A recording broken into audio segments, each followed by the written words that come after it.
Joseph Stalin was born Iosif Vissarionovich Jugashvili on December 18, 1878 in Gori, Georgia, which was then part of the Russian Empire. His childhood was harsh. His father, a shoemaker, was a violent drunk who beat him regularly, and that brutality left a lasting mark on him. As a teenager, Stalin entered a seminary to train as a priest, but he soon abandoned religion for Marxist politics. He also wrote poetry in his youth and once dreamed of a different kind of life. But tragedy struck in 1907 when his first wife, Cato, died of illness. Stalin later admitted her death hardened him, saying, "With her died my last warm feelings for humanity." These experiences, a violent upbringing, abandoned dreams, and early loss, helped shape the ruthless, distrustful leader he became. The compassion of his youth gave way to a belief that only fear, discipline, and control could hold power. After the Bolshevik Revolution of 1917, Stalin rose steadily in the Communist Party. He wasn't the most brilliant thinker, but he was cunning and ruthless. When Lenin died in 1924, Stalin outmaneuvered rivals like Leon Trotsky to seize control. By the end of the 1920s, he was absolute leader of the Soviet Union. Stalin's rule transformed the USSR, but at a horrific cost. His 5-year plans forced rapid industrialization, while collectivization of agriculture destroyed traditional farming. Millions of peasants were uprooted, and in Ukraine, the Holodomor famine of 1932 to 1933 killed millions. Those who resisted were branded enemies of the people. The Great Purge of the late 1930s saw Stalin eliminate rivals, intellectuals, and even loyal Communist Party members. Show trials staged confessions under torture, and executions followed. Millions were sent to the Gulag system, a vast network of forced labor camps in remote parts of Siberia and Central Asia. Prisoners worked in brutal conditions, often until death. Historians estimate that Stalin's policies directly or indirectly caused at least 15 to 20 million deaths. During World War II, Stalin became a central Allied leader after Hitler invaded the USSR in 1941. His country bore the heaviest cost of the war. Around 27 million Soviet citizens died. Victory at Stalingrad in 1943 marked the beginning of Hitler's downfall, and by 1945, the Red Army had captured Berlin. Stalin emerged as a wartime hero at home, even as his regime continued its repression. After the war, Stalin dominated Eastern Europe, installing communist regimes and laying the foundation of the Cold War. His paranoia deepened. He distrusted even close allies and fueled anti-Semitic purges late in his life. Stalin once said, "A single death is a tragedy. A million deaths is a statistic." That cynical remark captures the scale of his indifference to human life. He died on March 5, 1953, after a stroke. To this day, he's remembered as both the man who led the USSR to victory over Hitler and one of history's most ruthless dictators. Mao Zedong was born on December 26, 1893 in Shaoshan, a rural village in Hunan Province, China. His father was a strict farmer, and Mao grew up with little wealth but a strong independent streak.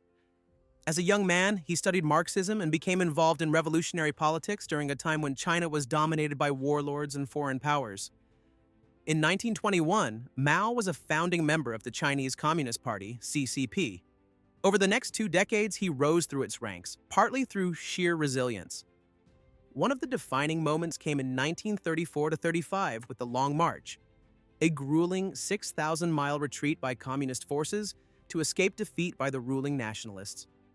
Though only a fraction survived, it cemented Mao as the party's leader.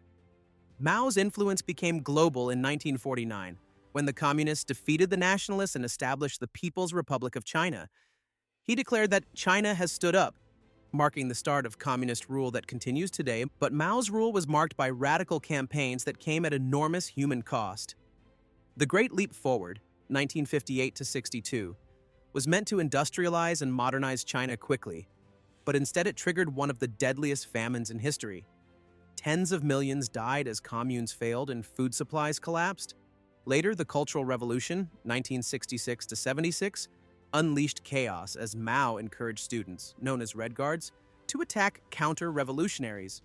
Intellectuals, teachers, and officials were humiliated, beaten, or killed, while cultural heritage was destroyed. Despite these disasters, Mao turned China into a major global power. He promoted women's equality with the phrase, "Women hold up half the sky," expanded literacy, and positioned China as a leader of the communist world, independent from Soviet influence. His image, the stern face on the little red book carried by millions, became one of the most recognizable of the 20th century. Mao once said, "Political power grows out of the barrel of a gun." That blunt line defined his revolutionary approach. He died on September 9, 1976 in Beijing. Mao is still a divisive figure, revered by many in China as a founder of the nation, but remembered elsewhere as one of history's deadliest rulers. Ernesto Che Guevara was born on June 14, 1928 in Rosario, Argentina. He grew up in a middle-class family and studied medicine at the University of Buenos Aires. From a young age, Che suffered from severe asthma, but it never stopped him from pushing himself physically. What really shaped him wasn't just the classroom, it was travel. In 1951, Che and a friend set off on a motorcycle journey across South America.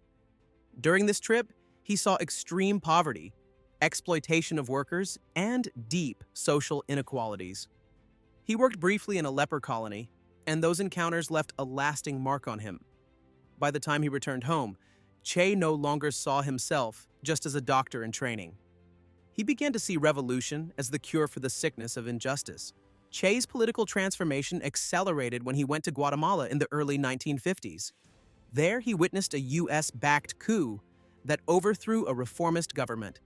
This convinced him that American imperialism was a major obstacle to social justice. Soon after, he met Fidel Castro in Mexico. Che joined Castro's small band of exiles, training for an armed uprising in Cuba. In 1956, Che sailed with Castro and others on the Grama yacht to launch the Cuban Revolution. He proved himself not only as a fighter, but as a strategist and motivator, eventually becoming one of Castro's top commanders. By 1959, the revolution succeeded, and Che was part of the new Cuban government. He held positions like Minister of Industries and head of the National Bank, where he tried to push Cuba towards socialism. But Che was restless. He believed revolution should spread across the globe. He left Cuba to support movements in Africa and later Bolivia. It was in Bolivia in 1967 that he was captured by the army with CIA assistance and executed on October 9, 1967. His last words reportedly were, "Shoot, coward, you're only going to kill a man." Che's influence lives on less through his policies and more through his image and ideas. The famous photograph by Alberto Corda, the bearded gorilla in a beret, became one of the most iconic images of the 20th century, symbolizing rebellion and resistance worldwide. Alan Turing was born on June 23, 1912, in London, England.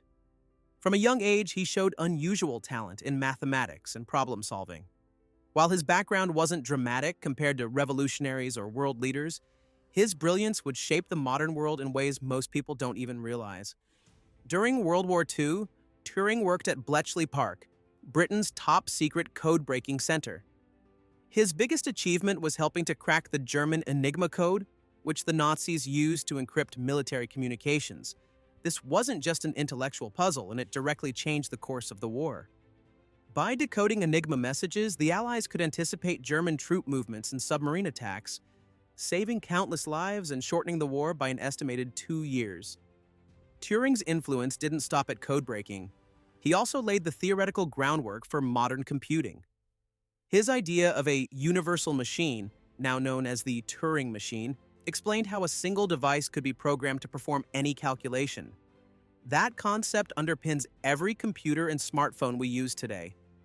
But Turing's story also has a tragic personal side. In the early 1950s, he was prosecuted in Britain for being gay, which at the time was a criminal offense. Instead of prison, he was forced to undergo chemical treatment. The ordeal took a huge toll on him.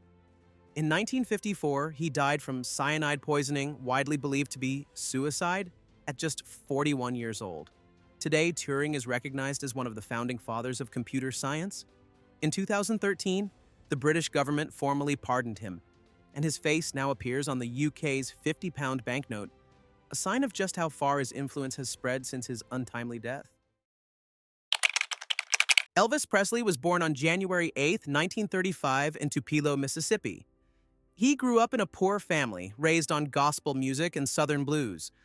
Those influences shaped the sound that would eventually earn him the title, the King of Rock and Roll. In 1954, Elvis recorded his first songs at Sun Records in Memphis. His mix of rhythm and blues, country, and gospel created a sound that felt completely new. When he released Heartbreak Hotel in 1956, he exploded onto the national stage. His music wasn't the only thing shocking people. His hip-shaking performances broke the conservative norms of the 1950s and drove teenage audiences wild. Elvis became a cultural lightning rod. He helped popularize African-American musical styles with mainstream white audiences, breaking down some of the racial barriers in American entertainment. His global fame made him one of the first true modern celebrities, someone whose face and voice were instantly recognized across continents. Beyond music, Elvis also starred in dozens of films during the 1960s. While critics didn't always love them, they made him even more of a household name. His career had ups and downs, but he staged one of the most famous comebacks ever with his 1968 TV special, proving he still had the energy and charisma that made him famous. By the time of his death on August 16, 1977, Elvis had sold hundreds of millions of records. His influence is everywhere, from the evolution of pop and rock to fashion, celebrity culture, and the very idea of youth rebellion. Even decades later, impersonators, tribute acts, and his home at Graceland keep his image alive. Elvis wasn't just a singer, he was a cultural earthquake. He showed how music could change attitudes, push social boundaries, and create a new kind of global star. Mother Teresa was born Angeze Gongshe Boyakshiu on August 26, 1910, in Skopje, then part of the Ottoman Empire, now North Macedonia. At 18, she joined a Catholic order of nuns and moved to India, where she began teaching in Calcutta.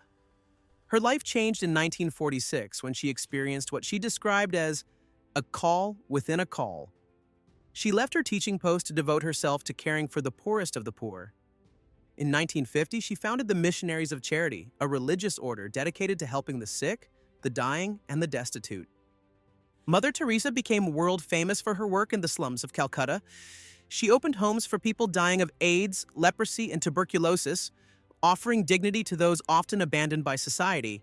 Her work won her international admiration, and in 1979, she was awarded the Nobel Peace Prize. Her influence was not just in what she did, but what she represented. The idea of selfless service, of living for others. She became a symbol of compassion, recognized across the globe, often appearing with presidents, popes, and world leaders. But her legacy is not without controversy. Critics have pointed to the poor conditions in some of her homes, arguing that her care often prioritized suffering over medical treatment.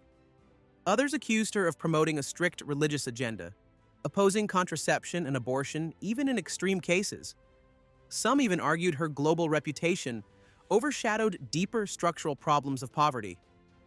Mother Teresa herself admitted doubt in her faith at times, revealed in personal letters published after her death, but she never wavered publicly from her mission. She died on September 5, 1997, in Calcutta. 2 decades later, in 2016, the Catholic Church canonized her as Saint Teresa of Calcutta. Mother Teresa remains a figure who inspired millions with her compassion, while also sparking debate over the limits and contradictions of her approach. Alexander Fleming was born on August 6, 1881, in Ayrshire, Scotland. He trained as a doctor in London and joined the medical corps during World War I. His experiences treating wounded soldiers made him realize how desperately medicine needed better ways to fight infections. In 1928, while working at St. Mary's Hospital in London, Fleming made one of the most important accidental discoveries in history. He noticed that a mold called Penicillium notatum had killed bacteria in a culture dish he'd left out. That mold turned out to be the source of penicillin, the world's first true antibiotic. At first, Fleming struggled to turn this discovery into usable medicine. But during World War II, other scientists developed ways to mass-produce penicillin. The results were staggering. Soldiers who would have died from infected wounds or pneumonia were saved. By the end of the war, penicillin was being hailed as a miracle drug. Fleming's influence is hard to overstate. Penicillin became the model for other antibiotics, launching a medical revolution that transformed healthcare. Diseases that had once been deadly, from syphilis to tuberculosis to strep throat, suddenly became treatable. Historians estimate that antibiotics have saved hundreds of millions of lives since Fleming's discovery. Fleming himself remained modest. In 1945, he shared the Nobel Prize in Medicine with Howard Florey and Ernst Chain, who had developed penicillin for widespread use. But he also warned early on about the danger of overusing antibiotics, predicting the rise of resistant bacteria. That warning has become one of the most pressing medical issues today. Fleming died on March 11, 1955 in London. His name may not be as instantly recognizable as some political leaders or cultural icons, but his contribution fundamentally changed the way humans fight disease. Charlie Chaplin was born on April 16, 1889 in London, England. His childhood was shaped by poverty. His father abandoned the family, and his mother struggled with mental illness. By the age of 9, he was already performing in music halls, where he learned the comic timing and physical expression that made him famous. Chaplin became one of the greatest stars of silent cinema. His character, the Tramp, with bowler hat, cane, and mustache, became a global symbol. Through films like The Kid, 1921, City Lights, 1931, and Modern Times, 1936, he combined humor with commentary on poverty, hardship, and modern life. Perhaps his boldest work came with The Great Dictator, 1940, where he openly mocked Adolf Hitler and fascism. The film ended with a powerful plea for peace and humanity, one of the most famous speeches in cinema. Chaplin also helped shape the film industry itself. In 1919, he co-founded United Artists, giving filmmakers more independence from Hollywood studios. His mix of slapstick comedy and social critique influenced generations of comedians and directors. Controversy followed him too. In the 1950s, accusations of communist sympathies during the Cold War led to him being barred from re-entering the U.S. He spent his final years in Switzerland, returning only in 1972 to accept an honorary Oscar. Chaplin died on December 25, 1977. His Tramp remains one of cinema's most recognizable figures, proof that humor can also be a form of social commentary. Anne Frank was born on June 12, 1929, in Frankfurt, Germany, to a Jewish family. When the Nazis came to power, her family fled to Amsterdam, hoping for safety. But in 1940, Germany occupied the Netherlands, and Jewish families came under harsh restrictions. In 1942, when deportations began, Anne's family went into hiding in a secret annex above her father's office.